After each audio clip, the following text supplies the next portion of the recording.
قال ادخلوا فی امم قد خلت من قبلکم من الجن والانس فی النار،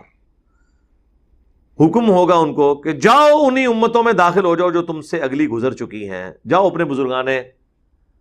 بے دین کے پاس، چاہے وہ جنوں میں سے تھے یا انسانوں میں سے، وہ تو ہیں آگ میں۔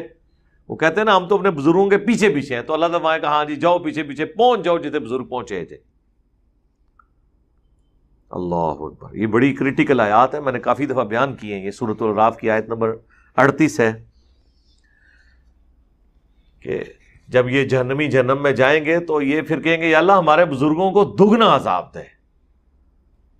جن کی وجہ سے ہم گمراہ ہوئے۔ یہ وہی کیس یہاں پہ بھی ڈسکس ہو رہا ہے، سورۃ الاحزاب کے اینڈ پہ بھی آتا ہے، سورۃ الاعراف میں بھی آ رہا ہے کہ جب کبھی کوئی امت جہنم میں داخل ہوگی انہیں کہا جائے گا کہ جاؤ جہاں تمہارے اگلے بزرگ جو گزر چکے تم بھی ان کے پیچھے پیچھے جاؤ، جا کے پیر شیر دباؤ انہوں نے دنیا تے دباندے سو نا، جاؤ پہنچو، لیکن آگ میں، جنت میں نہیں، جہنم میں۔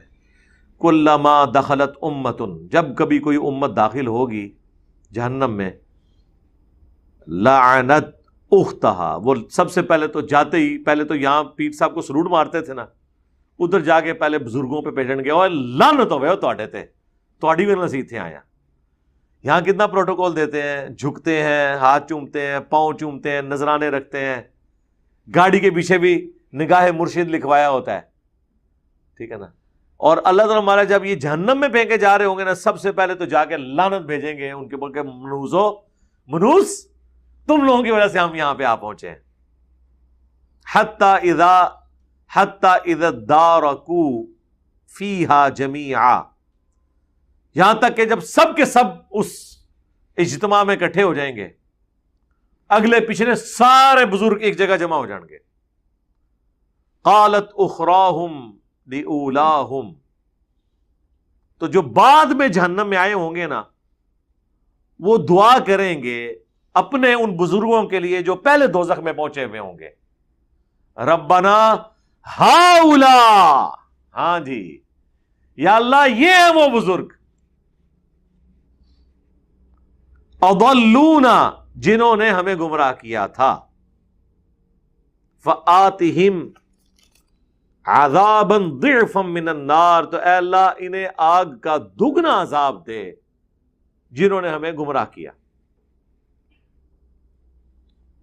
بھئی اللہ نے تو اپنی مرضی کرنی ہے، یہ دنیا میں آپ اپنی مرضی کر رہے تھے نا، آخرت میں تو اللہ کا حکم چلنا ہے۔ اللہ تعالیٰ فرمائے گا واہ واہ کیا بات ہے، اللہ تعالیٰ دعا قبول کرے گا اور ان کے لیے بھی آگے خوشخبری سنا دے گا۔ قال لکل ضعف ولکن لا تعلمون، اللہ فرمائے گا بے فکر رہو، تواڈے بزرگاں نو ڈبل عذاب ہوئے گا، تانوں بھی نال ہوئے گا ڈبل عذاب، اس وجہ سے کہ تمہیں نہیں تھی عقل دی ہوئی، تم نہیں سوچ سکتے تھے، اور اس وجہ سے کہ سرکار آپ بھی تو کسی کے بزرگ ہیں نا،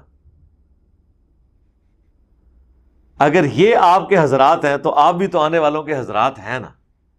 ہاں، یہ اپنے بزرگوں کے نام اکابرین، بزرگان دین اتنی عزت سے اس لیے لیتے ہیں کہ کل کو جب ہم مرے نا تو ہم بھی اکابرین ڈکلیئر ہوں۔ تو اللہ تعالیٰ فرمائے گا کہ جس طرح تمہارے اکابرین نے تمہیں گمراہ کیا، تم بھی تو اپنے زمانے کے مفتی اعظم تھے نا، آج کے مفتی اعظم تو وہ ہیں نا جو آج کے ہیں۔ جب یہ اپنے بڑوں کے لیے کہیں گے کہ یا اللہ ان کو ڈبل عذاب دے، تو ان کے جو آج کل کے چھوٹے ہیں وہ تو ان کے لیے بھی ڈبل عذاب مانگ رہے ہوں گے نا۔ تو اللہ تعالیٰ کوئی لمبی چوڑی کے بجائے اللہ کہے گا جی سب کو ڈبل، جاؤ موجہ مارو، سارے نو ڈبل عذاب جے، بونس، وَلَٰكِن لَّا تَعْلَمُونَ، لیکن تم جانتے نہیں ہو۔ وَقَالَتْ أُولَاهُمْ لِأُخْرَاهُمْ، جب اللہ تعالیٰ کہے گا نا سب کو دگنا عذاب ہے، پھر وہ بڑوں کو بھی تھوڑا سا صبر آئے گا، وہ پھر کہیں گے اپنے چھوٹوں سے فَمَا كَانَ لَكُمْ عَلَيْنَا مِنْ فَضْلٍ، دیکھو تم نے اللہ سے دعا کی نا کہ ہمیں ڈبل عذاب ملے، تو دیکھو تمہیں بھی ڈبل مل رہا ہے، کوئی فائدہ تو کوئی نہیں ہوا تو کوئی فضیلت تو تمہیں ہم پہ حاصل نہیں ہو سکی، ٹھیک ہے۔ یعنی دنیا بھی لوٹی ہے ان بزرگوں نے، جنت میں بھی جا کے تو میڑ ہی مار رہے ہیں انہوں نے کہ ہاں جی کیا کر لیا جے، ٹھیک ہے، عذاب تو تمہیں بھی دگنا ہی ہو رہا ہے۔ فذوقوا العذاب بما کنتم تکسبون، تو چکھو اس عذاب کا مزہ بسبب اس کے جو تم دنیا میں کیا کرتے تھے، یعنی کیا کرایا اپنا ہی ہے۔ ورنہ تو میرے بھائی آج بھی کتنے لوگ ہیں پوری پوری زندگی گمراہ فرقوں کے پیشواؤں کے ساتھ اٹیچ رہتے ہیں، لیکن جب انہیں بات سمجھ آ جاتی ہے چھوڑ دیتے ہیں ان کو، اور جو نہیں چھوڑ رہے وہ اپنی مرضی سے ہی نہیں چھوڑ رہے۔ ذہن میں رکھیے گا، اللہ نے عقل دی ہے۔ اگر یہ بات مان لی جائے نا کہ ان بڑوں نے ان کو گمراہ کر دیا اور یہ بیچارے مظلوم تھے، پھر تو اللہ کی صفت عدل چیلنج ہو جائے گی۔ اللہ ناانصاف تو نہیں ہے۔ اللہ نے عقل دی تھی، ابو جہل کو بھی دی تھی، سب سے زیادہ دی ہوئی تھی، لیکن گمراہی کا راستہ اس نے اختیار کیا، اور اسی کے غلام سیدنا یاسر اور سمیہ اور ان کا بیٹا عمار بن یاسر غلام زادے ایمان قبول کر لیا۔ اللہ نے عقل دی ہوئی تھی، استعمال، حالانکہ ان غلاموں کو پتا تھا کہ اس کا انجام کیا ہونا ہے۔ مکے میں جتنی تکلیفیں ہیں یہ امیر صحابہ نے تو نہیں کاٹی، سب غریبوں نے کاٹی ہیں۔ آپ کو کسی حدیث میں نہیں ملے گا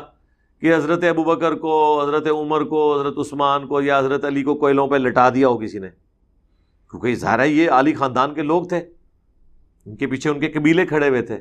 وہاں قبائلی سسٹم پہلے ہوتا تھا، دین مذہب بعد میں ہوتا تھا۔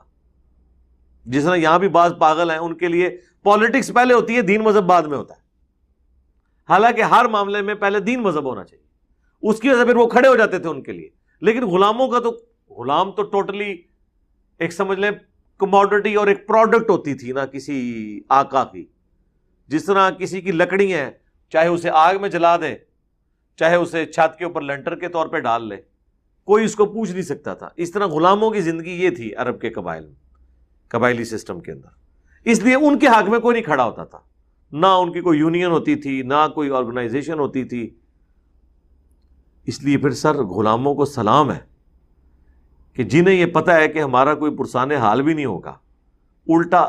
تکلیفیں ہمیں اٹھانی پڑیں گی، اس کے باوجود انہوں نے کلمہ پڑھا ہے۔ امیر بندوں کا کلمہ پڑھنا چھوٹی بات تھی، غلاموں اور غریبوں کا کلمہ پڑھنا بڑی بات تھی۔ اور پھر جب ان کو نظر بھی آ رہا ہے حضرت بلال کو کن تکلیفوں سے گزرنا پڑا، حضرت خباب کو کن تکلیفوں سے گزرنا پڑا، حضرت عمار بن یاسر ان کے ماں باپ کو کن تکلیفوں سے گزرنا پڑا، اس کے باوجود دیکھنا ایمان کی لذت تھی کہ انہوں نے تکلیف اڈاپٹ کی، پھر اللہ نے ان کے لیے آسانیاں بھی کر دی۔